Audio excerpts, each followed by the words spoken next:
வணக்கம் நண்பர்களே. இன்றைக்கும் என்ன பார்க்க போகிறோம்னா, தற்சமயத்துக்கு உலகத்தில் நடந்துக்கிட்டு இருக்கக்கூடிய மிகப்பெரிய வார். என்ன வார் அப்படின்னா டேரிஃப் வார். இது உலக அளவில் மிகப்பெரிய ஒரு தாக்கத்தை ஏற்படுத்திக்கிட்டு இருக்கு.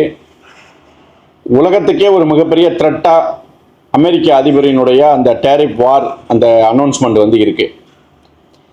இந்தியா இதுவரைக்கும் சந்திக்காத ஒரு ப்ரெஷரை இப்போ சந்திச்சுக்கிட்டு இருக்காங்க. இந்தியா சுதந்திரம் அடைஞ்சு இந்தியாவுக்கும் அமெரிக்காவுக்கும் மிகப்பெரிய ஒரு இதுவாகவே போயிட்டு இருந்தது பார்த்திங்கன்னா, இந்திரா காந்தி பிரதமராக இருந்தப்ப நம்மளை அமெரிக்கா தாக்கவே வந்தாங்க அப்படின்னு நம்ம சொல்லலாம். தற்சமயத்துக்கு இது பார்த்திங்க அப்படின்னா அடுத்த கட்டத்துக்கு போயிருக்கு அப்படின்னு தான் சொல்லலாம். ஆனால் இப்போ இருக்கிற இந்தியாவை ரொம்ப ஒரு அவ்வளோ ஈஸியாக எளிமையாக இதை நம்மளை நசிக்கிற முடியாது. என்ன ரீசன் அப்படின்னா, ஓரளவுக்கு நாம் தன்னிறைவு பெற்று அந்த நம்மளுக்கு ஒரு செல்ஃப் சஸ்டைனபிள் நமக்கு இருக்குது. எவ்வளோ ஒரு ஜங்ஷன்ஸை இந்தியாவுக்கு எதிராக போட்டாலுமே இந்தியா சர்வை பண்ணுறதுக்கான வல்லமை நம்மள்ட்ட இருக்குது அப்படிங்கிறது தான் உண்மை. வாஜ்பாய் பீரியடில் நாம் ஒரு அணு ஆயுத சோதனை பண்ணோம். அப்போ நம்ம மேலே அமெரிக்கா மிகப்பெரிய ஒரு பொருளாதார தடைகளை எல்லாம் விதித்தாங்க. இதே வெஸ்டர்ன் கண்ட்ரிஸும் நம்ம மேலே பொருளாதார தடைகளை விதித்தாங்க. யுக்ரைன் மிகப்பெரிய தடைகளை இந்தியா மேலே விதித்தாங்க. ஸோ நாம் அதில் இருந்தெல்லாம் மீண்டு தான் வந்தோம். அப்போ வாஜ்பாய் அவர்கள் ஒன்று சொல்லியிருப்பாப்புல, என்ன அப்படின்னா, உங்களோட தடைகள் எங்களை பாதிக்கிறதை விட உங்களை பாதிக்கிறது அதிகம் அப்படின்னு சொல்லிட்டு. காரணம் ஏன்னா, அன்றைய நிலைமைக்கு இந்தியா நிறைய இம்போர்ட் பண்ணிக்கிட்டு இருந்தாங்க. எக்ஸ்போர்ட் கம்மி, இம்போர்ட் அதிகமாக இருந்துச்சு. அப்போ அவங்களால இந்தியாவுக்குள்ளே இம்போர்ட் பண்ண முடியலை. காரணம் ஏன் அப்படின்னா, இந்தியா ஒரு மிகப்பெரிய கன்சியூமர் கண்ட்ரி. நம்மள்கிட்ட கிட்டத்தட்ட 1.3 பில்லியன் மக்கள் தொகை இருக்குது.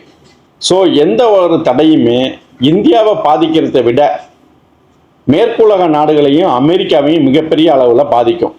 காரணம் ஏன்னா, ஒரு மிகப்பெரிய பாப்புலேஷனை அவங்க தன்னுடைய, அதாவது ஒரு பெரிய மார்க்கெட்டை அவங்க ப்ராடக்ட் இழக்கும். அதனால அவங்களுடைய உற்பத்தி குறையும். இதுதான் உண்மை. ஓகே, இந்தியாவுக்கு பாதிப்பே இல்லையா அப்படின்னா, இந்தியாவுக்கு பாதிப்பு இருக்குது.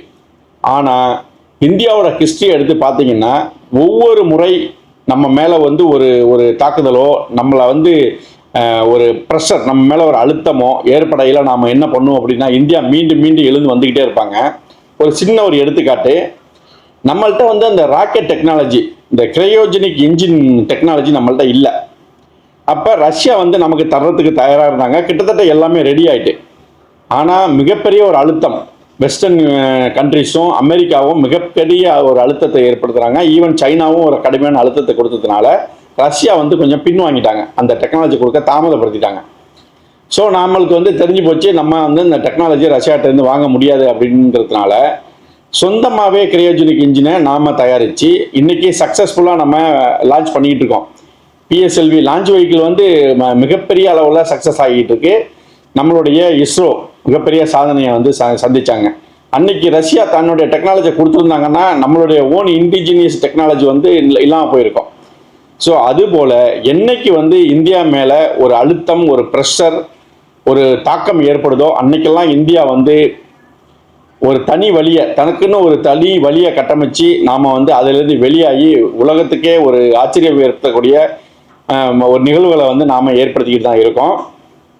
அதே போல் இன்னைக்கு இந்த நம்ம மேலே ஒரு மிகப்பெரிய ஒரு அச்சுறுத்தல் என்ன அப்படின்னா, அமெரிக்கா இன்னும் 50 நாளில் ரஷ்யா பீஸ்டாக்கு வரல அப்படின்னா ரஷ்யாவில் ஆயில் பர்ச்சேஸ் பண்ணக்கூடிய நாடுகள் மேலே 500% வரி விதிப்பேன் அப்படின்னு சொல்லி ட்ரம்ப் சொல்லியிருக்காப்புல. இதுக்கு ஒருபடி மேலே போய் நேட்டோவோட சிப், அதாவது வெஸ்டர்ன் கண்ட்ரிஸு ஒரு அலையன்ஸ் பண்ணியிருக்காங்க. கிட்டத்தட்ட ஒரு 38 நாடுகள் சேர்ந்து நேட்டோ. அந்த நேட்டோவோட தலைவர் என்ன சொல்லியிருக்காரு அப்படின்னா, டைரக்டாகவே நம்ம நாடுகளை மென்ஷன் பண்ணி, இந்தியா, சைனா, பிரேசில் 3 நாடுகளும் கேட்டுக்கிடுங்க, ரஷ்யா அதிபர் புட்டின் கால் பண்ணி சீக்கிரமாக அமைதி பேச்சுவார்த்தைக்கு போக சொல்லுங்க. அப்படி அவர் அட்டன் பண்ணலை, அவர் இதை சாதாரணமாக எடுத்துக்கிட்டாருன்னா உங்கள் மேலே அமெரிக்காவினுடைய டேரிஃப் இல்லாமல் நாங்கள் ஒரு 100% டேரிஃப், அடிஷ்னல் டேரிஃப் அனௌன்ஸ் பண்ணுவோம் அப்படிங்கிற மாதிரி அவரும் நம்மளை ஒரு த்ரெட்டன் பண்ணியிருக்காப்புல.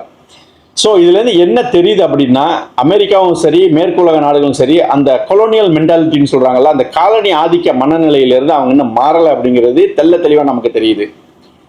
ஸோ அந்த மென்டாலிட்டி வந்து இன்னைக்கு 21ஆம் நூற்றாண்டில் அப்ளை பண்ண முடியுமா அப்படின்னா கண்டிப்பாக முடியாது. உங்களை விடையெல்லாம் கடுமையாக நாங்கள் வளர்ந்து நிற்கிறோம் அப்படிங்கிறது தான் உண்மை.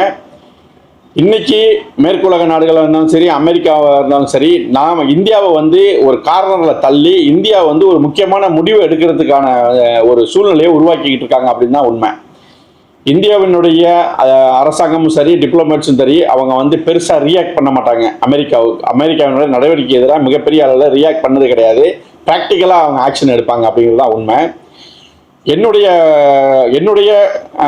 ஒரு யூகம் என்ன அப்படின்னா, மிகப்பெரிய அளவில் அமெரிக்கா ஒரு நெருக்குதலை இந்தியாவின் மீதோ, சைனா, ரஷ்யா, பிரேசில் இந்த நாடுகள் மீது கொடுத்துச்சுன்னா, இன்னைக்கு பிரிக் கரன்சி இந்தியானால தான் இன்னும் வராமல் இருக்கு. இந்தியா வந்து ஆர்வம் தெரிவிக்கலை பிரிக்ஸ் கரன்சி உருவாக்குறதுக்கு. ஒரு கால் இந்தியா முடிவெடுத்து பிரிக்ஸ் கரன்சிக்கு வந்து ரெடி பண்ணி சம்மதம் தெரிவிச்சிட்டாங்கன்னா அமெரிக்காவோட நிலை பரிதாபமான நிலைக்கு போயிடும். பிரிக்ஸ் கரன்சியில் வந்து கிட்டத்தட்ட உலகத்தில் 50% மக்கள் தொகை இருக்கக்கூடிய நாடுகள் வந்து டாலரை தவிர்த்துட்டு பிரிக்ஸ் தன்னுடைய ஒரு கரன்சியை இன்ட்ரடியூஸ் பண்ணி அவங்க வந்து வியாபாரத்தை ஆரம்பிச்சிட்டாங்கன்னா அமெரிக்கா பொருளாதாரம் படுபாதாளத்துக்கு போயிடும். ஏற்கனவே வந்து $30 ட்ரில்லியன் லோனில் இருக்காங்க அமெரிக்கா. அவங்களுடைய டாலர் இன்னும் வந்து அந்த டாலரோட வியாபாரம் இன்னும் போயிட்டு இருக்கிறதுனால தான் அமெரிக்கா வந்து இப்போ சர்வே ஆகிக்கிட்டு இருக்கு. அது ஒரு தாக்கம் ஏற்படும். இன்னொன்று, நம்ம அந்த குளோபல் சவுத் அப்படின்னு சொல்லிட்டு மோடி அவர்கள் அடிக்கடி ஒரு வார்த்தையை உச்சரிச்சுக்கிட்டு இருக்காரு, உங்களுக்கு தெரியும்.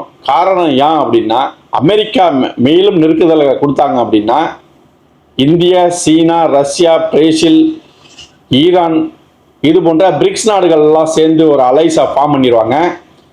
கண்டிப்பாக இந்த அலைஸ் யாருக்கு எதிராக இருக்கும் அப்படின்னா அமெரிக்காவுக்கும் வெஸ்டர்ன் கண்ட்ரிஸ்களுக்கும் எதிராக இருக்கும். அதாவது வந்து ஏற்கனவே டிவைடான ரஷ்யா, அதாவது சோவியத் வந்து ஆல்ரெடி டிவைட் ஆகிட்டு இதை எதிர்த்து அவங்களால அரசியல் பண்ண முடிஞ்சிச்சு. ஆனால் இந்த பிரிக்ஸ் நாடுகளை எதிர்த்து அமெரிக்காவில் அரசியல் பண்ண முடியாது அப்படிங்கிறத உண்மை மக்களே. மீண்டும் ஒரு நாளை சந்திப்பு. நன்றி, வணக்கம்.